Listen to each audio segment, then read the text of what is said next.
What's going on, everybody? Going Youper here, and today I want to do a video. It won't be long, don't worry. I don't make those 15-minute videos. I know that's best to make money with, but who really has 15 minutes of time right now? Even on this lockdown, I've been busier than I've ever been in my life, and I'm sure everybody else is too, spending time worrying about other things that are more important. So I'll make it quick. But I kind of want to tell you all how my journey has started and where it ended and where it's at and how I kind of got there.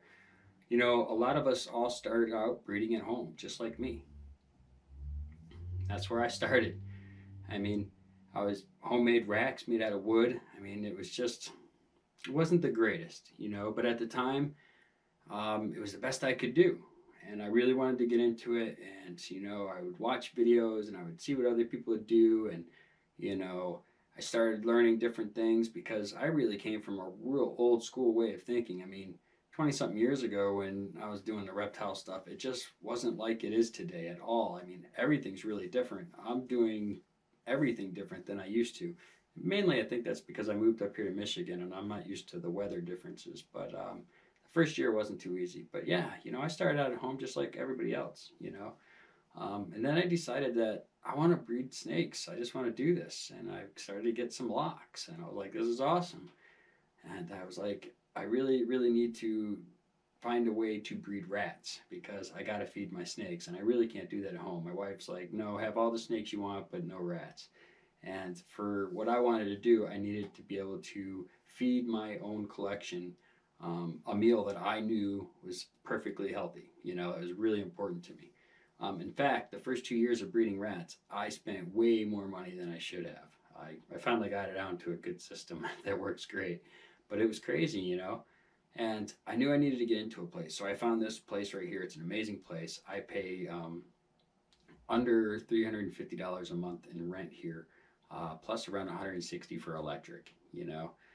That's really cheap. I mean, where I come from, this place would cost 3, 4 grand a month to rent. So I was just like, I gotta do it, and I have had it for the last 3 years here as I've been building. Like I've said early on in my videos, that I really want to do this, and y'all are gonna follow me. And here's what I'm doing. And I'm a regular week to week paycheck guy, just like a lot of people out there. I don't have a ton of money. I didn't go out and spend a lot of money on all the best morphs I could possibly buy. I spent my money on things that I could produce the things I wanted. I couldn't wait. Wanted to produce Blue Eye Cystic, wanted to be one of the first things I produced here in Michigan and UP with this whole new start over deal, and that's what I did, and it was awesome. Then I started selling snakes here and there, and I was like, oh my gosh, this is gonna work. This can work. And I said, I have to upgrade my stuff. And it took 4 years to upgrade to the racks that you see behind me. So trust and believe when I say I grew up with the melamine racks. You know what I mean? There's nothing wrong with them. I know there's formaldehyde in the melamine, and it's not the greatest, but the chances of your animal getting sick from that are very, very, very slim. Just as slim it is for you. So, I mean, if you're around the melamine, then I don't know. That's something you have to decide. But I don't judge. I've used it for years. I used to put my snakes on newspaper. I mean, and it's not the ink that's the problem. It's really the cleaners in the machines that they use to clean the machines. That's the actual problem, and that transfers over to the paper. So I just want to clear that up. If you still use newspaper, that's okay. I'm not judging you whatsoever. Like I said, I used it forever and a day. Heck, back in the beginning, we used to use pine bedding. Everybody thought that it was fine to use pine bedding, just the way it was. So I wanted to start growing. I started producing eggs, so I had to build an incubator. It was a first one was a regular cooler incubator that I was using up here. I don't think I actually ever used it, to be totally honest with you, because I've used one before in the past, but up here I never actually used it. I went straight to an old refrigerator that I built into an incubator that y'all have seen the video if you've been watching for a while. And then I moved up to a glass front cooler incubator because I just want to step it up a notch. Plus, it's nice to be able to see your eggs in there without having to open the door and check things. It's just nicer.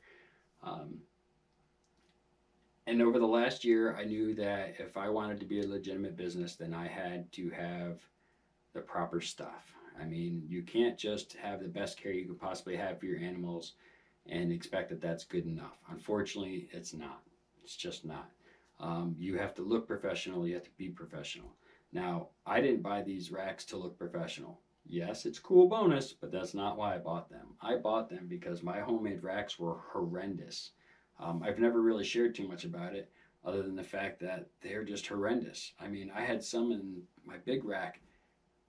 I changed the substrate, put fresh water in there, and it was so hard to get in there. It would spill all the water out. It would be a big mud puddle in there, and I would have to do that over and over again sometimes. It was such a headache. And do that once a day, sometimes twice a day. It was a lot. So what these racks are doing for me are making it so I can easily slide in and out, no problem, no spilling of the waters. I can hold a nice substrate in here. I can use the Repi chip is what I'm using now in here, and it looks good and it works excellent for me up here in the Upper Peninsula of Michigan. So just stepping up my stuff, and if you're one of those people out there like me, paychecks week to week, you want to do this as a small business, you can do it. Take your time. You're not going to have all the best stuff. I still don't have all the best stuff. I still have to replace a couple thermostats for some better ones. The better thermostats you have, honestly, are the better off you're going to be. You don't want just some cheap thermostat. And I started off with the little seed growing jump starts. They work great. I've never had one fail on me or anything like that, but you know, there's no really settings in that stuff like you get with the herp stats. And there's some more improvements gotta make, but what I've tried to do over the years is keep making improvements, even if they're small steps at a time. And I've actually been saving for these racks for a couple of years now, a little bit, very little bit at a time. And I was able to purchase these racks, and that's a big step for the company. I'm really excited about it. And they do look good. I love the way they look. And I can tell you right now, if I don't necessarily want to do a review on them right now because I've just got them, but I can tell you, anyone who's struggling with your homemade racks, and if you're just not a good builder like me, if you're a good builder, those homemade racks will last you forever. I know breeders that are top dogs that still have melamine racks right now, right this minute, and they're top breeders and nothing wrong with it. But if you were like me, poor builder, and you need something that works, nice and easy, this will save your life. And for me, the best part for me, the only part that I really cared about was time, because I'd rather spend more money and have more time. Cleaning out all my snakes on a day with my old racks and crappy racks. Some I had to have the lids on when I had them inside the shelves because the gaps are too big. Here's something horrible. I am missing a pastel 100% het clown female that just started breeding this season. She's smaller size. She's 3.5 years old. She's 1,465 grams. I've locked her a few times and she got out because of my poor building skills, and I have not found her at all. And I've never had a snake escape from me that I couldn't find. And it's been about 5 days now. I got a couple little heat pads out to kind of a couple areas that are set in thermostats that I'm hoping she might show up on one day. But right now I have not found her, and I've stripped this whole place down with the new racks and putting old racks in the back and everything else. So I have not found her, but I won't have that problem with these. And for me, that's where the money's at. The time that it takes to clean these and change these and water these and spot clean these is so much less than it was with my big giant goofy racks. So yeah. Anyway, if you're one of those people breeding at home and starting at home, you can do it. You don't need to get a place like this to do it. If you can find a place to even breed your own rats, you save yourself a lot of money and time. Well, not time. You save yourself a lot of money and lose a lot of time. But it's rewarding. I really love my rats. I don't know. I enjoy my rats. Worst part of the whole gig is when I have to euthanize rats. But anyway, you can do it. I swear, I am a good saver of money. I don't like spending money. So I think that has a lot to do with it as well. But you can do it.